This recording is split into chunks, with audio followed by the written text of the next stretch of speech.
ஒரு அழகான கிராமத்துல எல்லோரும் சந்தோஷமா வாழ்ந்து வந்தாங்களாம். அந்த கிராமத்துல ஒரு சின்ன காகம் இருந்துதான். அதுக்கு எதை பார்த்தாலும் ஒரு சந்தேகம் வருமா. காத்து ஏன் வீசுது, மரம் ஏன் அசையுது, நம்ம எப்படி பறக்கிறோம்னு சொல்லி எல்லாத்துக்கும் ஒரு கேள்வி கேட்பானாம். அதை பார்த்த மற்ற காகங்கள்லாம், இவன் என்னடா எல்லாத்துக்கும் கேள்வி கேட்குறான்னு சொல்லி அவனை கிண்டல் பண்ணாங்களாம். ஒரு நாள் அந்த கிராமத்துல பெரிய தீ பிடிச்சுதான். அதை பார்த்து மத்த எல்லாரும் ரொம்ப பயந்து போயிட்டாங்களாம்.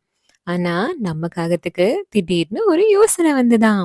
அது என்னன்னா, காத்து வீசுற பக்கம் தானே தீ சீக்கிரமா பரவும். அந்த திசையில போய் தீய அணைக்கலான்னு நண்பர்கள் கிட்ட சொன்னானா.